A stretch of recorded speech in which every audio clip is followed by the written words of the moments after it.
প্রিয় শিক্ষার্থীবৃন্দ, সবাইকে অনেক অনেক শুভেচ্ছা জানিয়ে আজকের অনলাইন ক্লাস শুরু করছি। আমি মোহাম্মদ আজমির হোসেন, বিআইডিবি সম্মিলিত মাধ্যমিক বিদ্যালয় কালীগঞ্জ ঝিনাইদহ থেকে। আজকে তোমাদের নবম দশম শ্রেণীর গণিত বইয়ের ত্রিকোণমিতি অধ্যায় অনুশীলনী 9.2 এখান থেকে বোর্ডে দেখতে পাচ্ছ একটা অঙ্ক বসিয়েছি। এই অঙ্কটা তোমাদেরকে আমি করে বুঝিয়ে দেবো।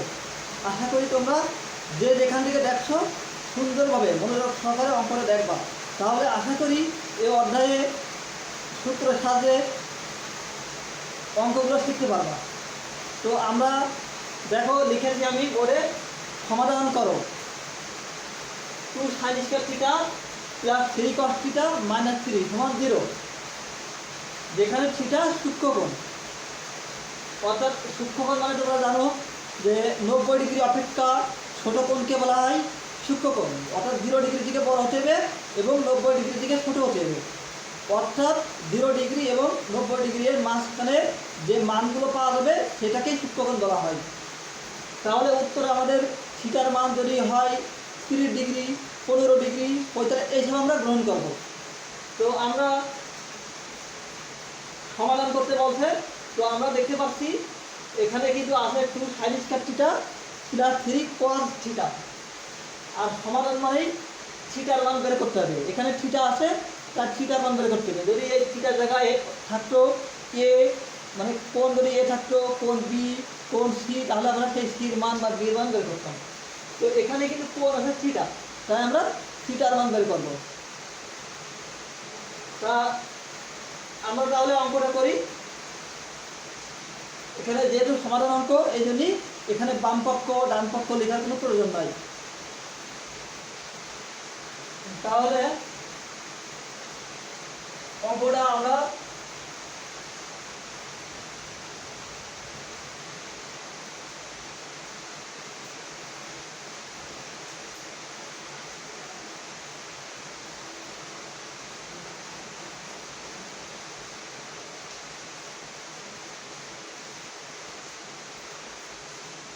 তোমরা দেখতে পাচ্ছ অঙ্কটা আমি আবার লিখলাম। এখানে মানে দেওয়া আছে, এই অঙ্কটা আমি তুললাম, তুলে এখান থেকে আমাদের উদ্দেশ্য থাকবে কিন্তু থিটার মান।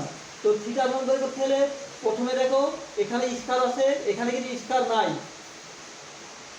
অর্থাৎ যদি এখানে সাইন থিটা থাকতো 3 sin থিটা, অর্থাৎ সাইন স্কয়ার থিটা যদি মিল থাকতো তাহলে কিন্তু আমরা একবারে মিলিটার করতাম।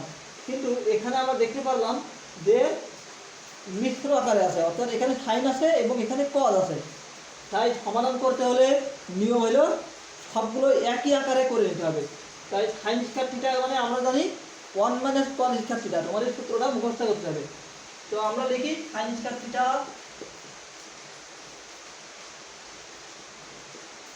1 - cos স্কয়ার থিটা।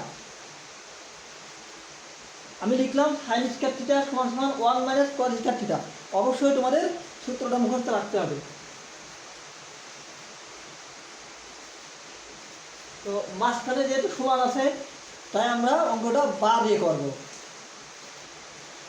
তাহলে 2 রাখলাম,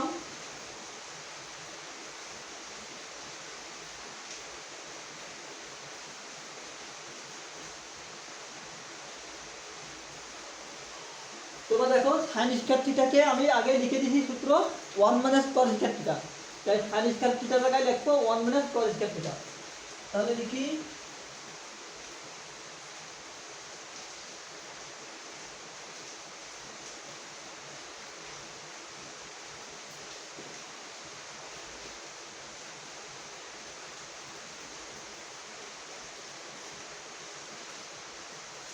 এই যে আমি লিখলাম এই সাইন স্কয়ার থিটা সূত্র লিখলাম 1 - cos square theta plus 3 cos theta minus 3 সমান 0। এই সূত্রটা আমি লিখলাম। সূত্রটা লিখে পরের লাইনটা করলাম। তাহলে এবার যেহেতু আমাদের এখানে cos আছে, এখানে cos আছে, এই কারণে আমরা আর কোনোটাকে ভাঙবো না। তাহলে আমরা দেখতে পাচ্ছি 2 এর সাথে এটা গুণ আকারে আছে, তাই আমরা এটা গুণ করে দেবো। তাহলে 2 × 2,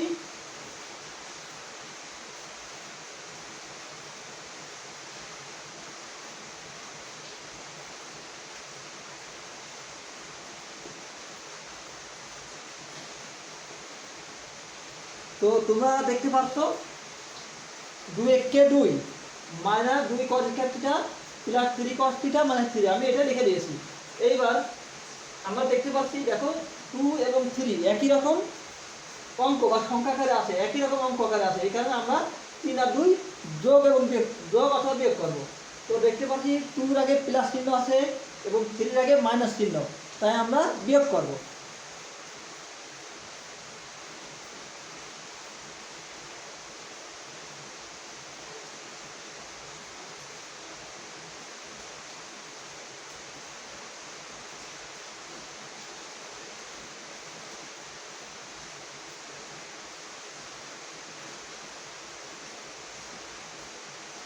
তিন থেকে 2 বিয়োগ করেছি তাই 1 হয়েছে। তো প্রথমে দেখো আমাদের এখানে কিন্তু মাইনাস চিহ্ন এসে গেছে, এখন মিডিটাম করবো কিন্তু এর আগে মাইনাস চিহ্ন চলে এসেছে, তাই এই মাইনাস চিহ্নকে আমাদের বাদ দিতে হবে। তো কীভাবে বাদ দেবো, আমরা কমন নিব।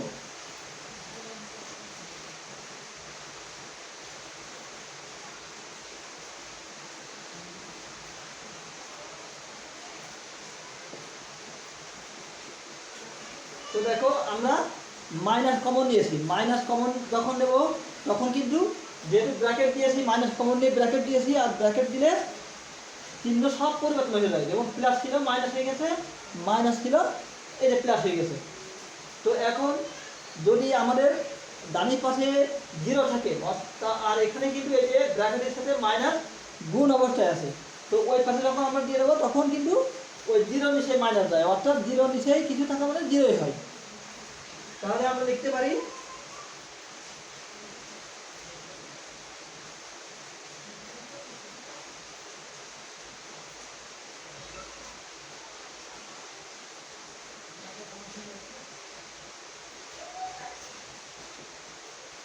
অর্থাৎ আমরা মাইনাসকে আউট করে দিলাম, যেহেতু এখানে 0 আছে এই জন্য মাইনাসকে আউট করে দেওয়া হয়। তো এখন দেখো সরি এটা স্কয়ার হবে না, 3 cos থিটা, তো এখানে আছে স্কয়ার তারপরে স্কয়ার নাই এবং এ পাশে শুধু সংখ্যা, তো এরকম থাকলে মিডিল টার্ম করতে হয়। তো মিডিল টার্ম করার নিয়ম এই যে তোমরা দেখতে পাচ্ছ, এই একেবারে ডানি পাশের সংখ্যা এবং প্রথমে যে বাম পাশের যে সংখ্যাটা এই দুইটা গুণ করতে হয়, দুই পাশের দুই সংখ্যাটা গুণ করতে হয়, তাহলে 2 একে 2 2 একে 2 এই দুইটাকে আমরা মিডিল টার্ম করব। তো 2 কে ভেঙে এই দুইটাকে আমরা মিডিল টার্ম করব করে আমার মাঝখানে বানাতে হবে 3, তাহলে এই 2 কে যদি আমরা ভাঙি তাহলে কিন্তু আমরা শুধু পাই 2 একে 2, তাছাড়া আর 2 কে কিন্তু ভাঙা যায় না, 2 একে 2 শুধু হয়। তো যেহেতু 2 একে 2 আর কিছু হয় না, এখন আমরা দেখতে পাচ্ছি যে মিডিল টার্ম একটা কথা মনে রাখবা যে 3টা যদি সংখ্যা থাকে 3টাকে ভাঙলে 4টা সংখ্যা পাওয়া যায়, মানে ওর মাঝখানে যে পদটা হবে সেই ওই একটা পদ 2টা পদ হয়ে যায়, অর্থাৎ প্রথমটা লাস্টেরটা বসে যায় এবং মাঝখানের যে পদটা ওইটা ভেঙে 2টা পাওয়া যায়। অর্থাৎ আবার বলছি মিডিল টার্ম করার নিয়ম 3টা যদি সংখ্যা থাকে 3টাকে ভাঙলে 4টা সংখ্যা পাওয়া যায়, এটা মনে রাখলে তোমাদের অনেকটা সহজ হবে। তো যেহেতু 2 একে 2 তাই আমরা আবার এই 2 আর 1 যদি আমি যোগ করি তাহলে কিন্তু 3 পাওয়া যায়। তো আমি এইটা এখন তাহলে ভেঙে আমরা মিডিল টার্ম করব।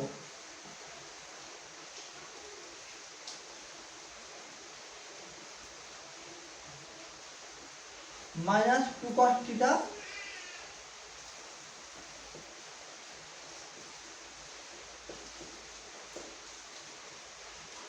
দেখো আমি বলেছিলাম যে 3টা যদি সংখ্যা থাকে তাহলে 3টা সংখ্যাকে ভাঙলে মিডিল টার্মে 4টে সংখ্যা পাওয়া যায়।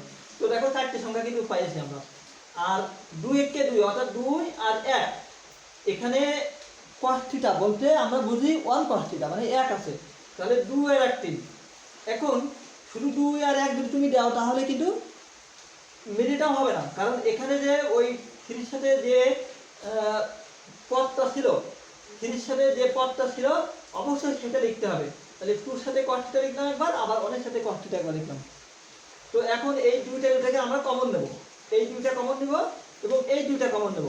সবসময় মনে রাখবা যদি 4টে সংখ্যা হয় 4টে পদ হয় তো দুইটা করে কমন নিতে হয়। তো দেখো মিল আছে এখানে, এই দুইটার ভিতরে 2 cos থিটা কিন্তু মিল আছে, তাই আমরা এই দুটার ভিতরে 2 cos θ কমন নেব।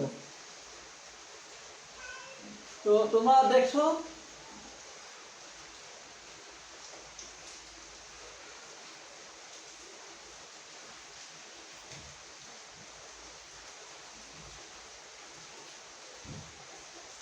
তো এরপরে দেখো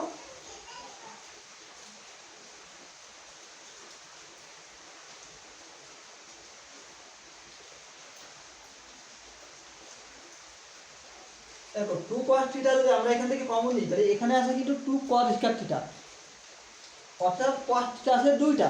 তা যেহেতু আমরা 2 cos θ মানে একটা কমন নিয়েছি, তাহলে আরেকটা cos θ থেকে যাবে, তাই আমরা লিখব আর 2 তো কমন নিয়েছি, 2 কমন নিয়েছি তাই 2 বার cos θ একটা কমন নিয়েছি, কিন্তু এখানে আছে দুইটা, তাই একটা cos θ থেকে যাবে। তো আমরা লিখব cos θ,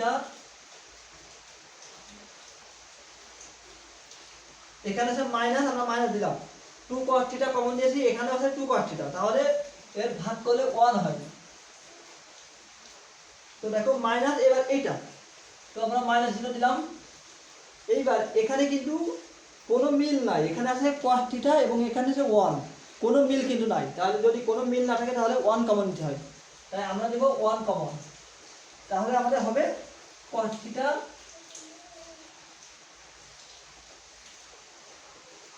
আমি আগেই বলেছিলাম যে যদি ব্র্যাকেট দিতে হয় আর তার আগে যদি মাইনাস কমন নেওয়া হয় তাহলে কিন্তু চিহ্ন পরিবর্তন হয়ে যায়, তাই দেখো প্লাস ছিল মাইনাস হয়ে গেছে, সমান সমান 0। তোমরা আরেকটা কথা মনে রাখবা, যখন আমরা মিডল টার্ম করার পরে কমন নেব তখন কিন্তু এই যে এই মাঝখানে cos θ মাইনাস 1 এখানে কিন্তু তাই, অর্থাৎ এই দুইটা পদ একই হতে হয়, যদি একই না হয় তাহলে কিন্তু বুঝবা যে আমার অঙ্ক হচ্ছে না। তো আমরা যেটা কমন আছে অর্থাৎ দুইটা মিলে দুইটার ভিতরে আবার আমরা কমন নিব, তাহলে এইটা এবং এইটা এই দুইটা মিলে আমরা একটা লিখব, আমরা লিখব cos θ মাইনাস 1, আমরা এটা আবার কমন নিলাম দুইটার ভিতরে, তাহলে কমন নিলে এইটা তো কমন নিয়ে নিয়েছি, তাহলে থাকবে 2 cos θ মাইনাস 1, তাহলে আমরা লিখতে পারি 2 cos θ সমান 0। তোমরা আবারও দেখো এখানে cos θ মাইনাস 1 দুইটা আছে, আমরা একটা কমন নিয়েছি, তাহলে থাকবে 2 cos θ মাইনাস 1 সমান 0। এইবার যেহেতু আমাদের থিটার মান বের করতে হবে, তো আমরা এখানে যদি এরকম আকার থাকে দুইটা রাশি বা দুইটা পদ মানে এভাবে যদি গুণ আকার থাকে তাহলে কিন্তু হয় অথবা লিখতে হয়, অর্থাৎ যেহেতু দুইটার ভিতরে থিটা আছে, যেহেতু আমাদের থিটার মান বের করতে হবে, সমাধান মানেই থিটার মান, তো যেহেতু দুইটার ভিতরে থিটা আছে তাই এই কারণে আমাদের লিখতে হবে হয় এটা সমান 0 অথবা এটা সমান 0, তাহলে আমরা লিখব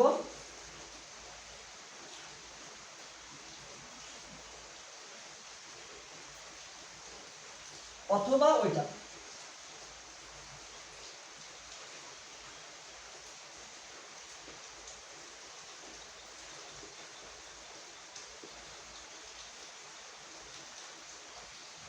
তাহলে আমরা লিখলাম যে হয় এটা সমান 0 অথবা এটা সমান 0।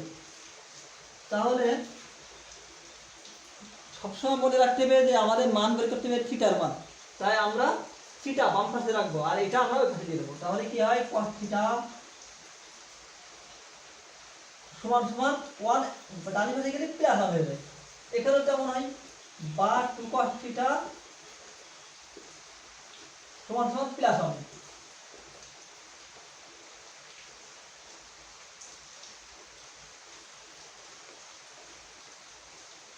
তো দেখো এখানে cos θ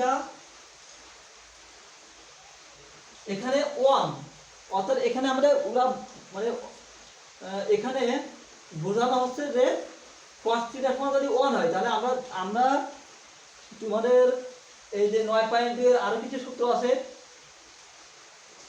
যেমন যেমন sin 0 ডিগ্রি মানে কত, sin 3 ডিগ্রি মানে কত, sin 45 কত, sin 60 কত এবং sin 90 কত, এই পাঁচটা কোণ 0 30 45 60 এবং 90। তোমরা এগুলো অবশ্যই বইতে আছে, তোমরা এগুলো মুখস্থ করে নিবা যদি অঙ্ক ভালো করে শিখতে চাও। তো এখানে আমরা জানি cos কত ডিগ্রি মান 1, এটা আমাদের শিখতে হবে।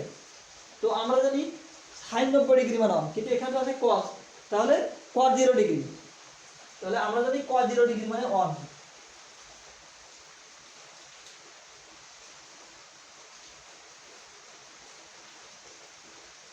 এখানেও যেমন বা cos থিটা আমাদের মান বের করতে হবে থিটার মান, তাহলে আমরা লিখব cos থিটা সমান 1/2, অর্থাৎ 2 cos থিটার সাথে গুণ আকারে আছে। আমরা জানি যে ডান পাশে গেলে বা পক্ষান্তর করলেই সেটা ভাগ হয়ে যায়, তাই এখানে ভাগ হয়ে গেছে, 1 এর নিচে 2 এসেছে। তো এখন এটা আবার আমরা জানি যে cos কত ডিগ্রি মান 1/2, এটা তোমাদের জানা থাকতে হবে।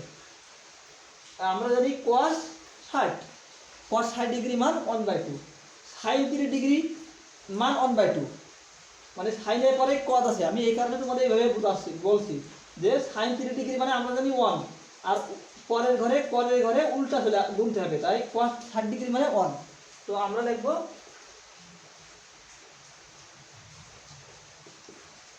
cos 60 ডিগ্রি, অর্থাৎ আমরা 1/2 না লিখে লিখলাম cos 60 ডিগ্রি, মানে এর সাথে মিল করার জন্য আমাদের যেহেতু চেয়েছে থিটার মান বের করতে হবে, তাই যদি আমরা যদি ওয়াই পাশে cos দিতে পারি তাহলে cos ওয়াই পাশে আমরা উঠাই দিতে পারবো, বাদ দিতে পারবো, তাহলে থিটার মান পেয়ে যাবো। এই কারণে কিন্তু আমরা cos এর মান দিলাম। তো এখন তোমরা দেখতে পাচ্ছ উভয় ভাগ থেকে যদি আমরা cos বাদ দিই তাহলে কিন্তু আমাদের সেই উত্তরটা হয়ে যাবে, কারণ আমাদের বলেছে থিটার মান কত বের করো। তো cos উভয় ভাগ থেকে উঠাই দিলাম, তাহলে থিটা মানে 0 ডিগ্রি।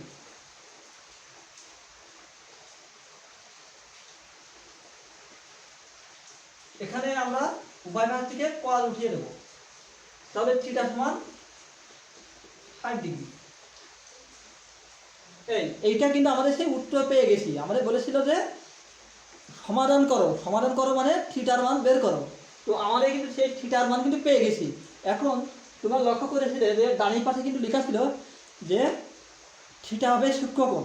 তো সূক্ষ্মকোণের উদাহরণ বা সংজ্ঞা আমি বলেছিলাম যে যদি 0 ডিগ্রি থেকে থিটার মান যদি 0 ডিগ্রি থেকে বড় হয় এবং 90 ডিগ্রি অপেক্ষা ছোট হয় তাহলে সেটাকে বলা হয় সূক্ষ্মকোণ। তো আমরা এখানে দেখতে পাচ্ছি যে থিটার মান একটা পেয়েছি 0 ডিগ্রি এবং একটা পেয়েছি 60 ডিগ্রি। তো যেহেতু বলেছি যে 0 ডিগ্রি গ্রহণযোগ্য নয়, কারণ 0 ডিগ্রি থেকে বড় হতে হবে, তাই আমরা 0 ডিগ্রি বাদ দিয়ে দেবো। তো আমরা লিখবো এখানে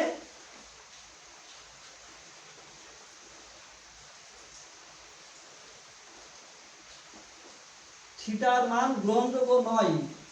তুমি বাংলায় মানে বানান করে লিখতে পারো যে এখানে থিটা সমান 0 ডিগ্রি, এর মান গ্রহণযোগ্য নয়, অথবা তুমি সংক্ষেপে ভেবে দিতে পারো theta not equal to, is not equal to, এক একজন এক এক কথা বলে, যাই হোক theta not equal to 0 degree, অর্থাৎ থিটার মান 0 ডিগ্রি গ্রহণযোগ্য নয়, তাহলে গ্রহণযোগ্য মান ওইটা। তাহলে আমরা লিখবো অতএব নির্ণয় থিটা এর মান 60 ডিগ্রি, এটা আমাদের উত্তর।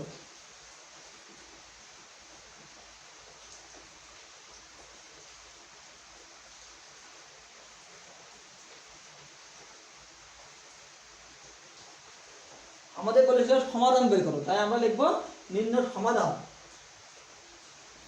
থিটা সমান সমান 60 ডিগ্রি, এইটাই আমাদের সেই কাঙ্ক্ষিত ফলাফল, অর্থাৎ এটাই অ্যান্সার।